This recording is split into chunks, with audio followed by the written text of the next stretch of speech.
Bonjour à tout le monde, ici Jean-Claude Selly, guérisseur, magnétiseur en Suisse.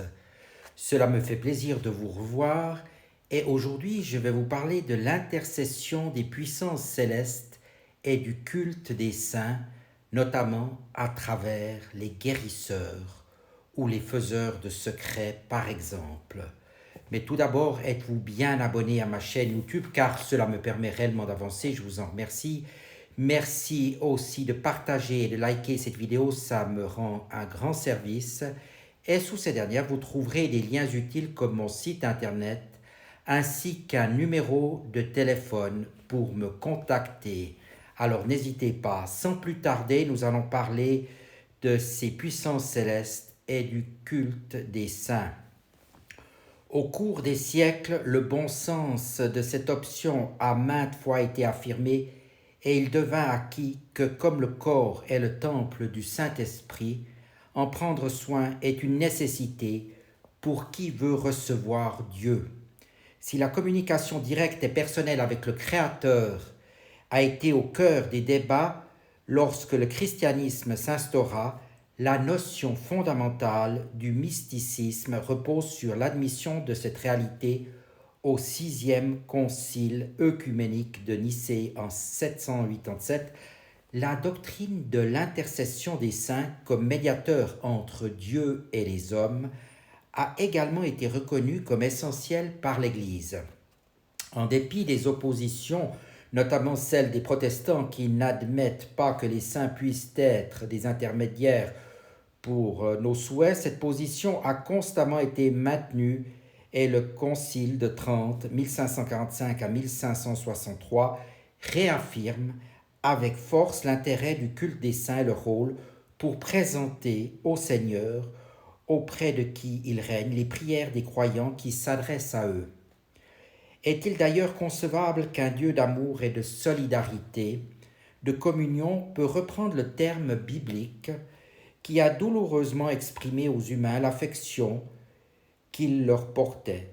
Souvenons-nous que la passion du Christ est comprise comme le prix payé par Jésus, Dieu incarné pour sauver l'humanité du péché. Soit insensible à leur gémissement, cela serait contraire à la notion centrale du christianisme, celle du salut. S'il ne faut pas faire de doute que le Seigneur aime ses créatures, beaucoup estiment néanmoins que l'adoration qu'elle manifeste aux saints se faisait aux dépens de celle qu'elle devait à Dieu.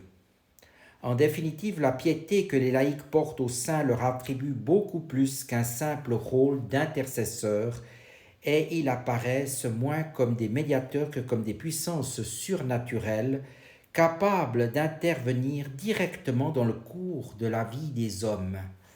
Cette attitude qui confine à l'idolâtrie et qui fait du catholicisme une religion utilitaire a constamment été dénoncée, et pas seulement par les protestants qui ont fait du rejet du culte des saints le fer de lance idéologique de leur doctrine. Ainsi, au XVIe siècle, les magistrats et les démonologues commentent abondamment les raisons d'être et le déroulement de nombreuses dévotions populaires afin que les autorités concernées y mettent bon ordre.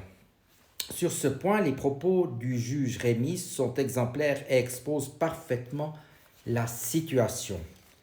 Il y a à Metz un lieu de culte très fréquenté à cause des guérisons prodigieuses qui s'y produisent par la vertu et la volonté, dit-on, du bon Bernard. Ce personnage n'a pas été admis parmi les saints locaux et pourtant, ce sanctuaire lui est consacré.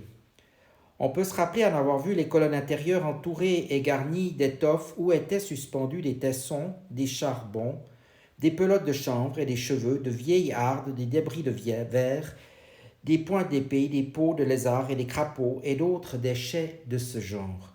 Et tandis que ce spectacle s'offrait à la vue de ceux qui voulaient, les personnes que l'on y amenait malades et donc dans un état d'anxiété extrême quant à leur santé, tantôt se mettaient à vomir, tantôt libéraient précipitamment leurs entrailles par telle autre partie de leur corps.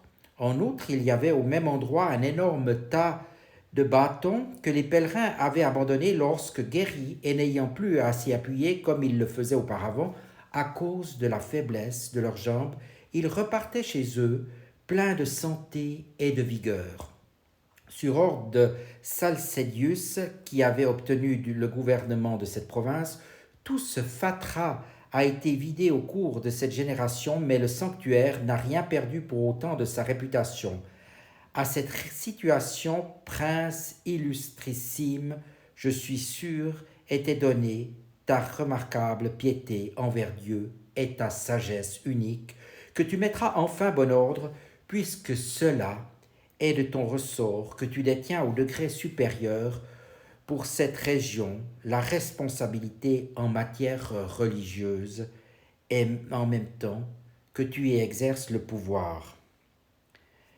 Étant envisagés comme une facette du divin, les saints ont été investis de compétences particulières et de domaines spécifiques d'intervention, notamment en matière de prévention des catastrophes et des maladies. Cette façon d'envisager les choses, qui se double bien souvent de la conviction que le saint qui guérit une maladie est celui qui l'a provoquée, vérifiant ainsi l'adage populaire qui veut que qui peut le bien peut le mal, a abouti au fait que certaines affections sont communément désignées par le nom d'un saint. Ainsi, le mal de saint Antoine évoque l'ergotisme dû à la consommation de farine de seigle ergotée. Le mal de saint Jean, le mal ou l'épilepsie, le mal de saint Méan, la gale, le mal de saint Claude, la méningite, le mal de saint Guy, la chloréie, qui est un trouble neurologique qui se traduit par des mouvements brusques, involontaires et quelque peu désordonnés, d'où le fait de son appellation populaire de danse de Saint-Guy, et le mal de Saint-Hubert, la rage, etc., etc. Dans un tel cadre, il est donc attendu des saints des gestes spectaculaires. C'est pourquoi ils sont parfois conviés à opérer pour des raisons pour le moins sujettes à polémique. Certains esprits les amènent à souhaiter que ceux à qui ils veulent du mal soient frappés de la maladie qui dépend, à ce qu'ils pensent, du pouvoir d'un saint local. Près d'un demi-millénaire après que ces propos eurent été tenus par le zélé défenseur de la foi que fut Nicolas Rémy, au regard des requêtes faites de nos jours à certains saints, on ne peut que constater leur actualité. Ainsi est-il exigé que saint Yves lie à mort les voleurs, que saint Jude et saint Simon les roues de 100 coups de bâton, ou encore que saint Brice fasse en sorte que les méchantes langues subissent en retour les effets de leurs calomnies. D'une façon générale, lorsque les préjudices susceptibles de frapper les humains sont considérés comme relevant de la malignité de leurs semblables, les prières formulées aux puissances célestes comportent une réclamation de châtiment. Ainsi, pour une plus sûre protection contre les ennemis visibles et invisibles, est-il demandé à Dieu qu'il terrasse les opposants, qu'il brise les pécheurs et qu'il frappe et anéantisse les adversaires. Envers ceux qui sont susceptibles d'entraver le bon déroulement d'affaires financières, il est également pressenti pour que votre main frappe ceux qui me haïssent et que votre colère les dévore d'un feu ardent. De même, ceux qui craignent les manœuvres des noueurs d'aiguillettes le supplient-ils qu'en retour, ils rendent impuissants ceux qui en veulent à leur vie. Et pour ceux qui aident de se défendre des animaux sauvages ou des sorciers, pas de quartier. Les loups sont alors menacés d'avoir les dents brisées par le bon Saint Jean, tandis que les jeteurs de sorts risquent de subir le fer du glaive divin, ou seront voués à toutes les malédictions et condamnés à aller dans l'étang de feu et de soufre. Comme le proclame lapidairement une de ses prières, il s'agit aussi de faire mourir la méchanceté et les méchants, car le meilleur moyen de s'en garantir est de s'en débarrasser avant qu'ils ne vous nuisent. Un tel usage de la sainteté, singulièrement dépouillé de son sens, spirituel n'est évidemment pas du goût du clergé, car alors la multitude des saints qui ornent les vitraux de nos églises et qui s'alignent le long de leurs murs ou sous leurs porches pourrait présenter aux yeux du profane de curieuses similitudes avec les religions polythéistes, lesquelles sont fondées sur l'idée que l'univers est ordonné et régi par des lieux susceptibles de s'opposer, voire de se combattre. Si la réalité est bien sûr tout autre, cette vision des choses n'est cependant pas dénuée de crédit pour le commun des mortels. En effet, nous savons tous que certains de nos saints sont d'anciennes divinités païennes et que bon nombre de nos lieux de culte se sont établis sur d'antiques sanctuaires, ceci dans le but avoué de prendre leur place. Cela s'appelait ou s'appela la christianisation. Mais la sanctification des sources ou des fontaines et la transformation des amulettes en médailles ou en images pieuses n'ont pas suffi à modifier la façon notable de la représentation que les peuples a du curé. À ses yeux, ce dernier succède tout simplement au magicien. Il faut dire qu'il y a encore quelques dizaines d'années, vers le milieu du XXe siècle, le clergé professait la réalité de l'origine surnaturelle des maladies ou des catastrophes susceptibles d'entraver la destinée des humains et le rôle primordial du prêtre pour les combattre. Dans un tel cadre où l'Église accorde par voie sacramentale aux plus humbles de ses ministres les pouvoirs aussi extraordinaires que ceux détenus jusque-là par les puissances divines, comment peut-on admettre qu'ils ne puissent pas être de vrais boucliers pour les fidèles? Constatant que beaucoup d'entre eux ne rechignent pas à manier le pendule ou la baguette pour localiser des sources ou des ondes négatives, souvenons-nous que c'est à l'abbé Bouly que l'on doit le terme de radiesthésie en 1890, ou que d'autres exercent des facultés thérapeutiques reposant sur l'usage des capacités déniées par la science, donc magique, comme la conjuration des maladies par la récitation des formules guérisseuses ou par l'imposition des mains. Comment imaginer la non-existence de force ou de pouvoir surnaturel maniable par l'homme? Comment faire croire une telle chose à des gens qui ont vu le prêtre asperger d'eau bénite les flammes dévorant des maisons pour stopper les incendies ou qui l'ont entendu sonner des cloches pour disperser les nuées menaçantes? Comment accepter d'adhérer aux propos d'ecclésiastiques qui exigent que leurs ouailles fassent une claire distinction entre des armes paranormales, licites, et d'autres qui ne le sont pas, sachant que leur différence réside non pas dans la nature, mais dans la seule opinion des autorités religieuses qui s'arrogent le droit de définir ce qui est juste de ce qui ne l'est pas? Comment peut-on développer ce genre de raisonnement lorsqu'il est question de lutter contre le malheur, qui lui n'est jamais bon, quoi qu'on en dise, car en définitive il s'agit de valider un partage des manifestations surnaturelles, spécifiant quelles sont les bonnes et les mauvaises, une distinction effectuée seulement par l'Église pour imposer une attitude à leur égard et vis-à-vis d'elle-même. Assurément, les fidèles conçoivent les choses d'une autre manière de leur réalité quotidienne, leur enseigne que face à l'adversité, ce qui importe avant tout, c'est qu'elle cesse, et peu importe les moyens employés pour cela, pourvu qu'ils soient efficaces, que leur vertu en la matière ait été éprouvée par un usage séculaire. Maintenant, qu'en est-il de Dieu, le Christ et les saints et les autres? Mais qui sont donc ces intercesseurs privilégiés qui, selon les uns, mènent les humains à Dieu, ou qui, selon les autres, se contentent de mettre leur puissance à leur disposition, espérant peut-être qu'un jour viendra où l'intérêt ne prévaudra plus dans leurs relations? Tout d'abord, le Créateur, le Seigneur Dieu Tout-Puissant, à qui tout obéit sur la terre comme au ciel, est fréquemment invoqué. Bien souvent, ce sont des vocables issus des civilisations grecques, latines et hébraïques qui sont utilisés mêlant parfois ces noms courants et ces noms mystiques, notamment ceux qui se réfèrent de ces 72 qualités, le tout étant comme cela est dit dans plusieurs formules destinées à se prémunir des sortilèges, qu'ils soient profitables à celui qui les invoque. Afin de renforcer cette efficience, sont parfois ajoutés des adjectifs ou des substantifs comme sanctus, rex, immortalis, veritas, agnus, etc., qui signifient saint, roi, immortel, vérité, agneau. Eu égard à ses facultés pour guérir les malades, ressusciter les morts, purifier les lépreux, expulser les démons, Matthieu 10, 5, 8, seul ou aux côtés de son Père, le Christ est fréquemment appelé à la rescousse.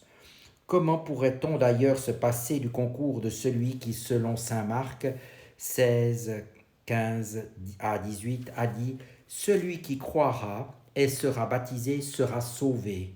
Celui qui ne croira pas sera condamné, et voici les signes qui accompagneront ceux qui auront vu.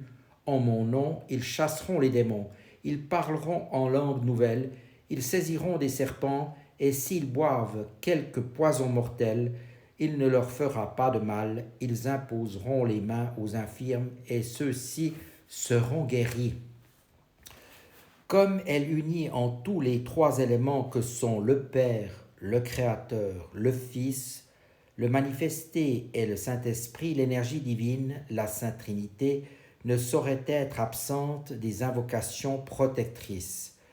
Tout pour des raisons tout aussi évidentes, il en est de même en ce qui concerne la Sainte Famille. L'usage des saints noms de Dieu, de Saint, son Fils et de la Trinité, et des invocations des anges ou des sentences évangéliques à des fins thérapeutiques ou préventives n'est pas chose nouvelle.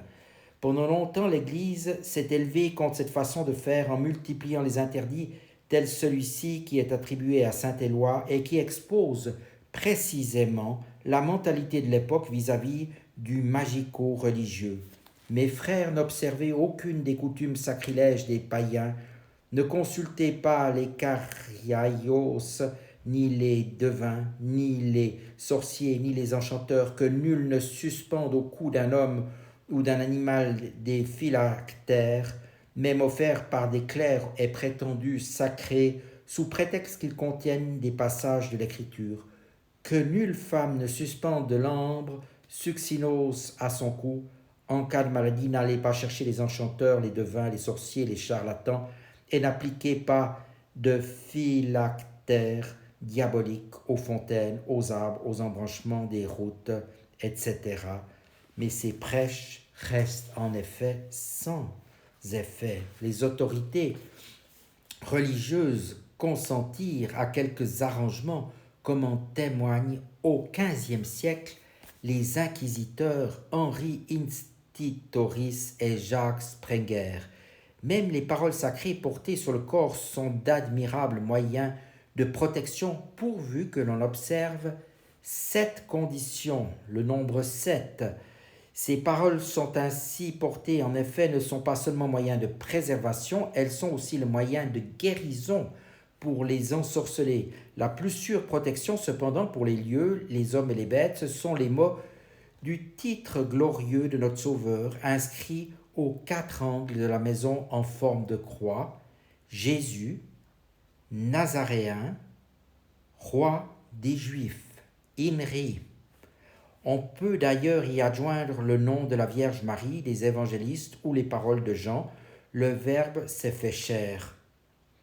Depuis, les choses n'ont guère évolué et, par exemple, l'emploi de l'évangile de Saint Jean à des fins salvatrices est constamment évoqué par les auteurs. Les saints officiels, fantaisistes ou locaux que les humains prient pour être prémunis des multiples adversités pouvant entraver le bon déroulement de leurs activités ne sont pas choisis au hasard. Rappelons tout d'abord que les saints sont des personnes qui ont été canonisées après leur mort par l'exemplarité de leur vie. Le saint est donc quelqu'un de pur, de sacré et par conséquent d'inviolable. D'une façon générale, ceux à qui on demande d'intervenir pour des raisons thérapeutiques ou protectrices sont choisis en fonction d'un cadre mythique lié au déroulement de leur existence. Comme nous verrons en détail peut-être plus loin dans les chapitres, les mobiles qui font que tel ou tel saint est sollicité pour telle ou telle cause, contentons-nous de relever que dans ce schéma, une place particulière est faite au rôle qu'ils ont eu dans la destinée du Christ et notamment dans l'épisode de sa passion.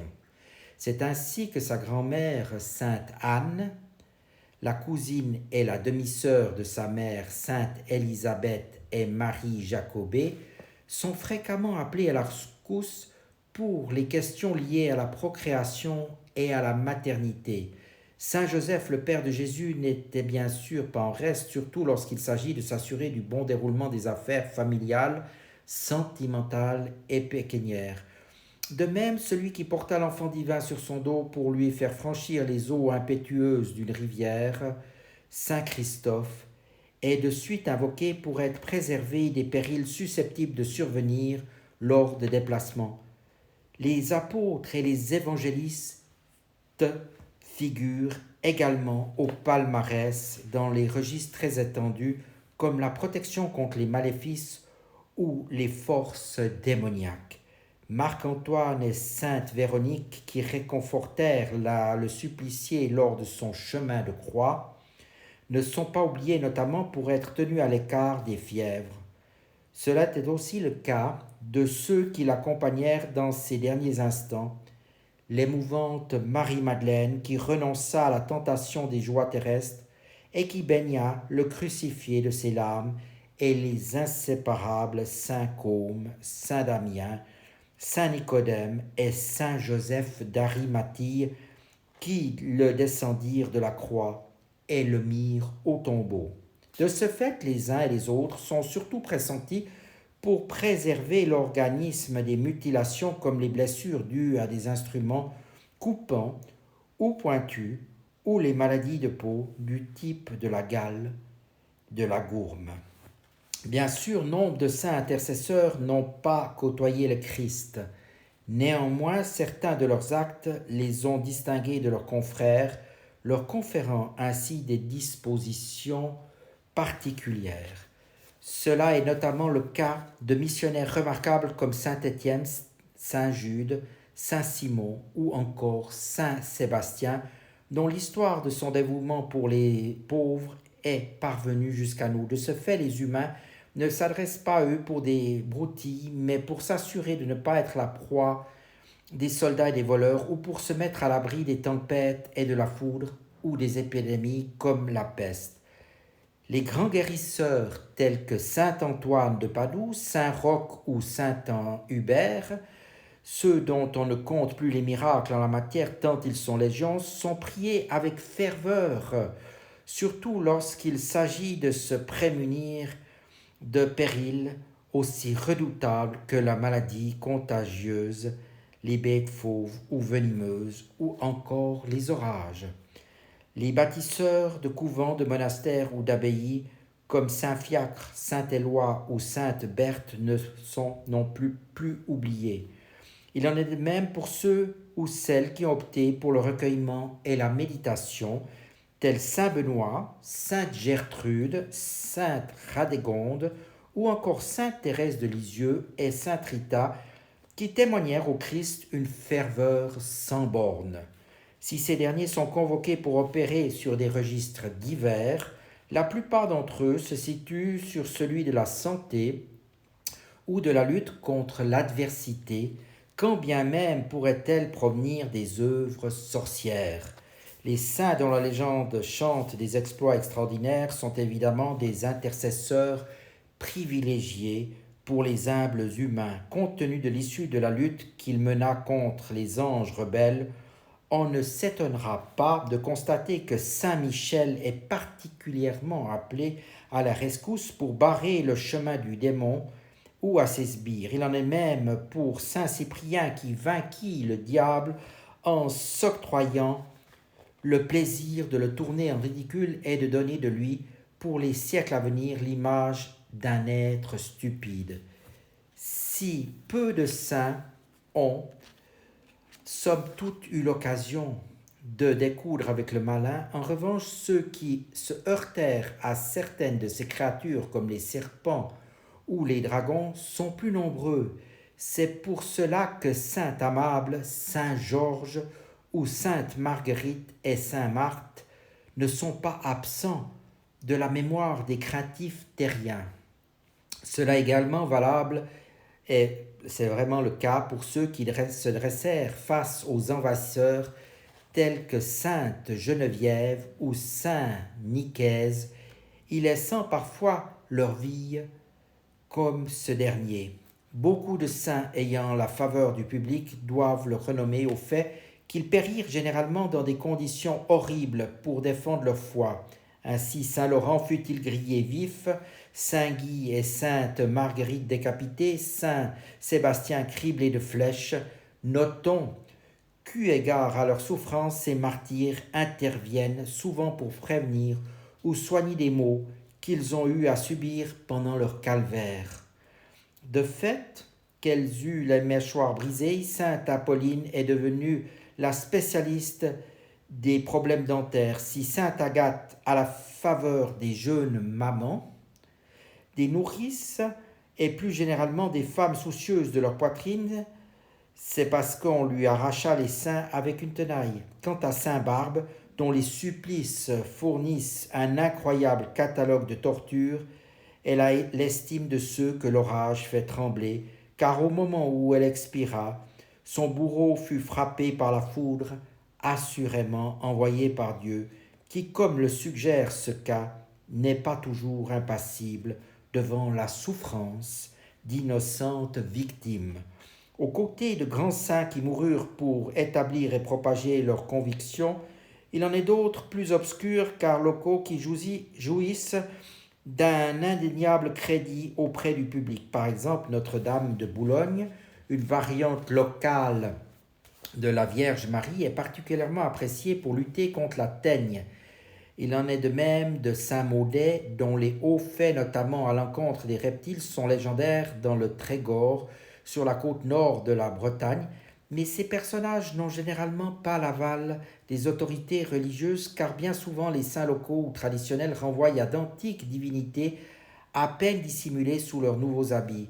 Ainsi, en Bretagne, Cernunnos pointe sans peine ses antiques cornes celtes au travers de saint Cornélie à Carnac, nous montrant par là même comment d'anciens dieux sont devenus des éléments de la vraie foi et lorsque ces puissances païennes n'ont pas été purement et simplement baptisées par l'Église romaine, elles ont été intégrées à la liturgie en ayant un rôle de faire valoir, celui du méchant, de l'opposant vaincu par le bon, qui délivre au passage des punitions bien méritées. C'est dans cette vision manichéenne des choses qui consacre l'immuable défaite du diable, de Satan et consorts qu'interviennent les anges gardiens, la milice céleste ou les créatures qui maîtrisent les éléments comme l'eau et le feu. Si l'on comprend alors pourquoi les divinités et les démons du paganisme voisinent avec Jésus et les saints, pensons à Astaroth qui est supposé protéger les animaux des maladies, relevons également que certains de ces personnages n'ont jamais existé. C'est le cas de ceux qui sont le fruit de l'interprétation fausse de noms de lieux, souvent suite à des déformations linguistiques, comme Saint Groazec, par exemple. Celui qui a donné son patronyme à une commune du Finistère renvoie à Gvazec, qui signifie rempli de ruisseaux, comme la région où se situe cette localité. De même, Saint-Udin, qui est prié vers Montauban de Bretagne, en Île-et-Vilaine, n'est autre que Saint-Ugin, qui est honoré au village du même nom dans le Finistère pour préserver les humains de la rage due au contact d'animaux infestés ou infectés, mais pouvant également provenir de la colère ou d'une dent malade. Mais il y a des béatifications encore plus inattendues, telles celles qui résultent d'un jeu de mots. Si saint Abraham est invoqué pour éviter les fâcheuses rencontres avec les loups, c'est parce qu'il conjure aussi la peur, laquelle, comme chacun le sait, fait brailler, bramer. Il n'est donc pas étonnant que saint Abraham, comme on dit, soit aussi pressenti. C'est également sur cette base de l'utilisation de la composition syllabique du patronyme des saints que saint Quintien est appelé à la rescousse pour parer aux angoisses de la stérilité. Cette façon d'associer les saints à des propriétés curatives et en mettant en évidence ou en occultant certaines parties de leur nom est assez fréquente dans la médecine populaire. Par contre, elle devient un véritable système lorsqu'elle repose sur des calembours agionymiques du type Saint-Genou pour les genoux et Saint-Ignace pour les questions afférentes à la tignasse, perte de cheveux, poux, maladie du cuir chevelu. C'est ainsi que Sainte Claire intervient pour les problèmes de vue ou encore que Sainte Expédite est sollicité pour mener promptement, je dirais, à bien des affaires urgentes. En fait, nous retrouvons ici le principe de la sympathie qui fonde ce qui est convenu d'appeler la médecine des signatures et qui associe tous les éléments de notre univers par des liens de solidarité définis selon les principes de similitude ou d'opposition. En regardant de près l'état civil de ceux qui furent élevés au rang de saints, remarquons qu'il y a de nombreux ecclésiastiques, de grands dignitaires de l'Église, comme les évêques ou de simples prêtres. C'est ainsi qu'apparaissent Saint Cyprien, Saint Amable, Saint Gervais, Saint Nicaise. En second lieu figurent des laïcs appartenant à la typologie des puissants et des notables, des rois comme Charlemagne ou les rois mages, des nobles tels que Saint Hubert, Saint Jean Joult, Saint Roch, des personnages occupant des hautes fonctions, par exemple Saint Éloi qui était orfèvre et conseiller royal, ou encore Saint Yves qui était juge. Enfin, nous trouvons aussi des gens qui n'ont ni grand nom ni haute fonction. Saint Eustache, Saint Georges et Saint Sébastien avaient embrassé le métier des armes. Saint Pierre et Saint Jean l'évangéliste étaient pêcheurs. Le Père du Christ construisait des charpentes. Sainte Geneviève gardait des animaux et Saint Blaise était ermite. Je vous recommande vivement les ouvrages de l'ethnologue Dominique Camus et je viens de vous lire un extrait des textes du livre des Conjurations qui est destiné aux faiseurs de secrets, aux guérisseurs, mais peut-être pas seulement. Je vous rappellerai également que je vous propose toujours mes soins et que mes soins sont faits aussi avec l'aide des saints. Je peux vous informer que personnellement, je suis né le jour où Saint Antoine de Padoue est décédé, quelques centaines d'années avant ma naissance, naturellement. Voilà, il n'y a peut-être pas de hasard par rapport à tout cela. Et je vous dis à tout bientôt et merci de votre attention.